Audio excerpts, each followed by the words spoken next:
శ్రీ గురుభ్యో నమః. మానవ సేవలో మాస్టర్ ఈకే ప్రేమమూర్తి అయినటువంటి మాస్టర్ ఈకే గారు తాను ఆచరిస్తూ మనకు చూపించినటువంటి సేవా మార్గాన్ని ఎంతో హృద్యంగా మనకు అందచేయునటువంటి పరమపావనమైన గ్రంథము. అటువంటి ఈ గ్రంథమును మనము అధ్యయనం చేస్తూ ఉన్నాము. అందులో భాగంగా చేసుకున్న వారికి చేసుకున్నంత అనే అంశంలోనికి మనము ప్రవేశిస్తూ ఉన్నాము. రచయిత చెబుతూ ఉన్నారు, ఒకసారి మాస్టర్ గారు డిస్పెన్సరీలో కూర్చొని సహచరులతో పాటు మందులు వ్రాస్తున్నారు. వ్రాస్తూనే రోగార్తుల వరుసల వైపు దృష్టిని తగుమాత్రం మళ్లించారు. రోగార్తులలో కొందరు ఓపిక ఉన్నవారు ముసలివారిని, బలహీనులను క్యూ పేరిట తమ ఓపిక కొద్దీ మోచేతులతో పొడిచి విసుక్కోవటం మొదలుపెట్టారు. అమ్మి, నిలబడలేకపోతున్నాను, నన్ను ఆ బాబు దగ్గరకు వెళ్ళనీయండమ్మీ అని దీనంగా ముసలమ్మలు వేడుకుంటుంటే, ఏమిటనుకున్నావు, ఇక్కడ క్యూ అంటే క్యూనే, మాకన్నా వెనుకదానివి ముందెలా వెళ్ళిపోతావు అని లాపాయింట్లు తీసేవారు. మధ్యలో పిల్లలు ఏడ్చి వారిని సముదాయించటానికని ఆ క్యూ నుండి బయటకు వెళ్ళిన తల్లులను తిరిగి క్యూలో చేర్చుకోవటానికి అభ్యంతర పెట్టేవారు. ఇలా రకరకాల వికార ప్రవర్తనలతో వ్యక్తులు కనపడసాగారు. అప్పుడు మాస్టర్ గారు ప్రక్కనున్న సహచరులతో, మీరు మామూలుగా మందులు వ్రాస్తూ ఉండండి అని ఎందుకో లేచినట్టు లేచి బయటకు వచ్చి ఎవరైతే బాధపడుతున్నారో, బాధింపబడుతున్నారో వాళ్ళ దగ్గరకు తానే స్వయంగా వెళ్ళి వాళ్ళ బాధలు విని మందులు వ్రాయసాగారు.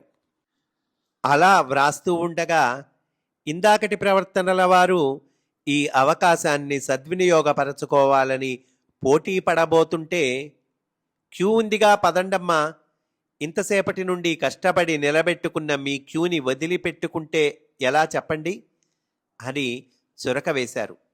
ప్రక్క వాళ్ళకి మందు వ్రాసి పర్వాలేదని చెప్పి మళ్ళీ ఇటు తిరిగి ఆ పోటీ పడిన వాళ్ళ కళ్ళల్లోకి చూస్తూ, ఈ వయస్సు మళ్ళిన పెద్దవాళ్లను చూస్తే మీ తల్లులో ముత్తవ్వలో గుర్తుకు రావటం లేదా? ఈ పిల్లల్ని ఎత్తుకోలేక సముదాయించలేక బాధపడుతున్న వాళ్లను చూస్తే మీ అప్పచెల్లెళ్ళు అనిపించటం లేదా? మీ తోటి వాళ్ల బాధను అర్థం చేసుకోవటానికి సిద్ధంగా లేని మీరు మీ బాధను మాత్రం నన్ను అర్థం చేసుకోమంటారు. ఇలా ఒకళ్ళకి మధ్యలో ప్రేమ అన్నది పోయి పోటీభావం పెరిగింది కాబట్టే పడిగాపులు పడినా పట్టించుకోని వైద్యశాలలు మనకు ప్రకృతి చేత శిక్షగా విధింపబడ్డాయి. చేసుకున్నవాడికి చేసుకున్నంత, మనకేం జరుగుతుంది అనేది మన ప్రవర్తనని బట్టి ఉంటుంది అని ఘాటుగా మందలించారు. తరచూ ఈ విధమైన మందలింపులతో జాతి బలహీనతలకు వైద్యం చేస్తూ ఉంటారు ఆయన. ఆవశ్యకతను బట్టి సమయస్ఫూర్తితో ఒక్కొక్కప్పుడు ఆయన నుండి వచ్చే ఈ మాటలు ఆయన ఇచ్చే మాత్రల కన్నా ఎక్కువ శక్తివంతములేమో అనిపిస్తూ ఉంటుంది. తప్పు తెలుసుకునే వరకు మందలించిన ఆయన తప్పు తెలుసుకోగానే తెలుసుకున్న వారిని అక్కున చేర్చుకుంటారు. పసిపిల్లవాని ఒంటిని కడిగి తుడిచి ఎత్తుకుంటున్న తల్లిలాగా అంటూ తర్వాతి అంశంలోకి మనల్ని తీసుకెళ్తున్నారు.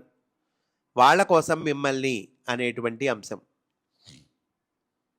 ఒకనాడు డిస్పెన్సరీలో కూర్చుని మందులు వ్రాస్తున్న మాస్టర్ గారు రోగార్తుల వరుసల వైపు ఒక్కసారిగా దృష్టిని సారించి తటాలున లేచి బయటకు వచ్చి ఒక వ్యక్తి భుజంపై చేయి వేశారు. ఎటో చూస్తున్న ఆయన ఇటువైపు తిరిగి మాస్టర్ గారు కనపడగానే ఆశ్చర్యపోయారు. మీరు క్యూలో నిలబడ్డారేమిటి, రండి లోపలికి అన్నారు మాస్టర్ గారు. ఇక్కడ పద్ధతి ఇదే కదా, నేను ఆ పని మీద వచ్చినప్పుడు ఆ పనికి సంబంధించిన పద్ధతి ప్రకారం నడుచుకోవటం ధర్మం. మన మధ్య స్నేహం ఉన్నది కదా అని అలుసుగా తీసుకొని ధర్మాన్ని తప్పటం తప్పు అనిపించి ఇలా చేశాను అన్నారాయన. మీ ధర్మదృష్టి బాగానే ఉన్నది. ఆ దృష్టితో మీరిక్కడ నిలబడిపోతే మీ ఇంటి దగ్గర మీకోసం ఎదురు చూస్తున్న రోగులు ఏమైపోతారు? వాళ్ల కోసం మిమ్మల్ని ముందుగా చూసి పంపటం నా ధర్మంగా నేను భావిస్తున్నాను అంటూ ఆదరణగా ఆయనని లోపలకు తీసుకొని వెళ్ళి మందు వ్రాసి ఇచ్చి పంపారు. ఆయన సహృదయుడు అయిన గొప్ప ఇంగ్లీషు వైద్యుడు. తన విషయంలో కానీ తన దగ్గరకు వచ్చే రోగుల విషయంలో కానీ ఇంగ్లీషు వైద్యానికి లొంగని పరిస్థితి ఎదురైనప్పుడు కోరి మాస్టర్ గారి సహకారాన్ని స్వీకరించేవారు అని తర్వాతి అంశంలోకి మనల్ని తీసుకువెళ్తున్నారండి. అటు చూసి ఇటు చెప్పండి అనేటువంటి అంశం. ఒకప్పుడు మాస్టర్ గారు వైద్య సేవలో ఉండగా ఇంటి ముందు ఒక కారు ఆగింది. కారులో నుండి ఒక ధనికుడు దిగాడు.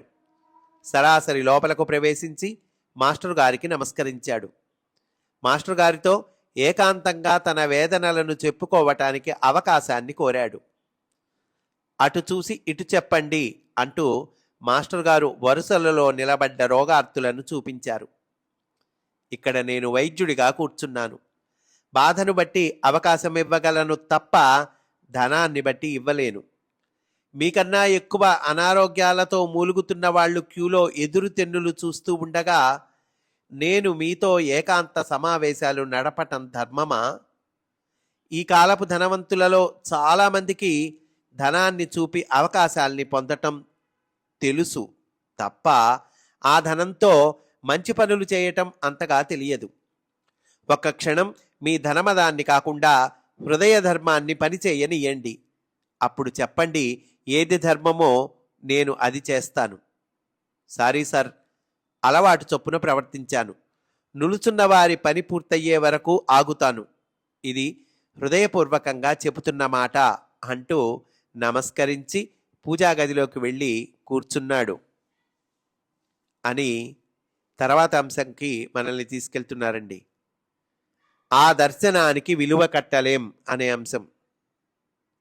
ఒకసారి మాస్టర్ గారు డిస్పెన్సరీలో సహచరుల మధ్యలో కూర్చుని వారితో సార్థకమైన సంభాషణలు జరుపుతూ వారితో పాటు రోగార్తులకు ఔషధాలు నిర్ణయించి వ్రాస్తున్నారు. చేతికి కొంచెం విరామము ఇచ్చి సహచరులతో నెమ్మదిగా వారికి మాత్రమే వినబడేట్టు అదిగో అటు గమనించారా అంటూ సహచరుల చూపులు రోగార్తుల వరుసల వైపు మళ్లించారు. ఆ మధ్యలో ఉన్న ఆవిడ క్యూలో ఇమడలేకపోతోంది. ఇటువాళ్లపై అటువాళ్లపై వెష్టపడుతోంది. విసుక్కోకుండా ఒక్క క్షణం కూడా ఉండలేకపోతోంది. ఆ మానసిక లక్షణం గమనించండి. ఇంకా కొంచెం వెనుకగా మరొక ఆవిడ క్యూలోనే ఉంది కానీ ఏదో లోకంలో ఉన్నట్టుగా చూస్తోంది. క్యూలో ఇంత హడావిడి జరుగుతున్నా ఆవిడకి ఏం పట్టటం లేదు. చూశారా? ఆవిడ మనస్సు సగం ఈ లోకంలోనూ సగం మరో లోకంలోనూ ఉంది పాపం.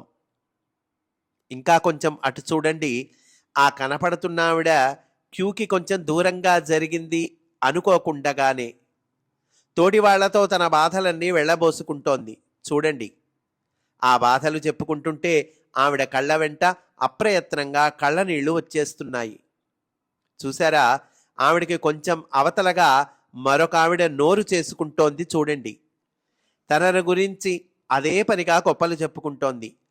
తనంతటి స్థితిమంతురాలు లేదని చాటుకోవటానికి తాపత్రయపడుతోంది. చూడండి, ఆవిడ మాటలు వింటున్న వారిలో ఒక ఆవిడ నిలబడలేక పందిరి రాటను పట్టుకొని సగం బరువును రాటపై పడేస్తోంది. చూడండి, ఇంకా కొంచెం అవతలగా ఉన్న ఆ వ్యక్తిని చూశారా? వయస్సులోనే ఉన్నాడు కానీ నిలబడే ఓపిక లేదు. కూర్చుండిపోయాడు. రాటకు నడుం ఆంచి మరీ కూర్చున్నాడు.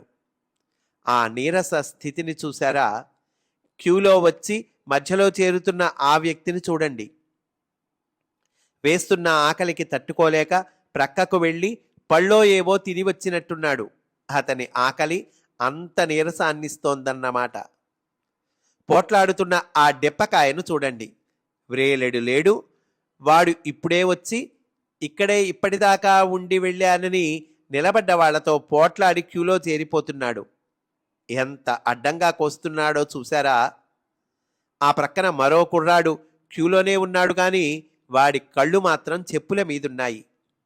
వాడికి సరిపడా మంచి చెప్పులు దొరుకుతాయేమో, కొట్టేద్దాము అని చూస్తున్నాడు. ఆ దొంగ మొహం వాణ్ణి చూడండి. చూసారా మనస్తత్వాల్లో ఎన్ని రకాలో? ఇవన్నీ దీర్ఘవ్యాధుల తొలి లక్షణాలు. వీటిని ఇలాగే పట్టించుకోకుండా వదిలిపెట్టేస్తే క్రమక్రమంగా భౌతిక శరీరం మీదకు తిరుగులేని వ్యాధులుగా ఇవి వ్యక్తమవుతాయి. ఏమి వీళ్ళంతా మన క్లాసుల్లో వర్ణించుకున్నట్టే ఉన్నారు కదూ. మందు వ్రాసేందుకు కూర్చున్న మనం ఈజ్లో ఉండగలిగితే, శ్రమ పడకుండా పని చేయటం మనకి చేతనైతే, వాళ్ళు మనను సమీపించే లోపలే వాళ్ళ ప్రవర్తనలను చక్కగా గమనించవచ్చు. అప్పుడు వాళ్ళకి వైద్యం చేయటం చాలా సులువవుతుంది. వాళ్ళ ప్రవర్తనలే వ్యాధి లక్షణాలని వాళ్లకు తెలియదు కదా. అందుకని వాళ్ళు అంతగా చెప్పలేరు. చాకచక్యంతో గమనించుకోవటం మనకు చేత కావాలి. సహచరులు ఆశ్చర్య ఆనందాలతో వింటున్నారు.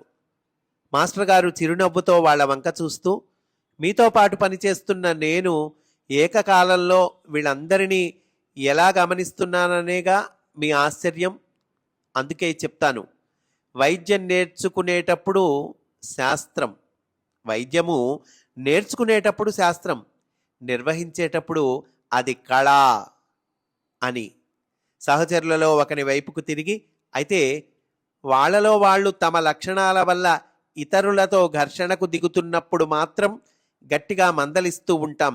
అది జరగకూడని పని కనుక ఆ లక్షణాలను గుర్తుపెట్టుకొని తర్వాత మందలిస్తూ ఉంటాం. కానీ వైద్యుడికి మాత్రం రోగార్తుల ఎడల ప్రేమ తప్ప ఏ విధమైన అభిప్రాయాలు ఉండకూడదు. అతడికి అందరూ ఒక్కటే. హానిమన్ పుణ్యమా అని ఈ వికారాలన్నీ వ్యాధి లక్షణాలుగా తెలుస్తూ ఉంటాయి కనుక సహృదయుడైన హోమియో వైద్యుడికి భూతదయ నానాటికి పెరుగుతుంది అన్నారు. హానిమన్ దర్శనం ఎంత గొప్పది మాస్టారు. యోగ విద్యలా దాన్ని అనుసరిస్తున్న వాడిని అది పవిత్రీకరిస్తోంది కదండి అన్నాడు ఒక సహచరుడు. ముమ్మాటికి ఆ దర్శనానికి విలువ కట్టలేం అన్నారు మాస్టారు. ఆ దర్శనాన్ని బోధపరచి లెక్కలేనన్ని నిదర్శనాలు చూపిస్తున్న మీ ప్రజ్ఞకు మాత్రం విలువ కట్టగలమా మాస్టారు? నాకు అనిపిస్తోంది కదా, హానిమన్ ఇప్పటికి తృప్తి పడి ఉంటాడు అని అన్నాడు మరొక సహచరుడు. మాస్టర్ గారు చిరునవ్వుతో రోగార్తులను పరిశీలించే పనిలో నిమగ్నులయ్యారు అంటూ ఈ అంశాన్ని పూర్తి చేశారండి. మనం కూడా ఈరోజు ఇక్కడితో పూర్తి చేసుకుందాం. స్వస్తి. వాసుదేవ.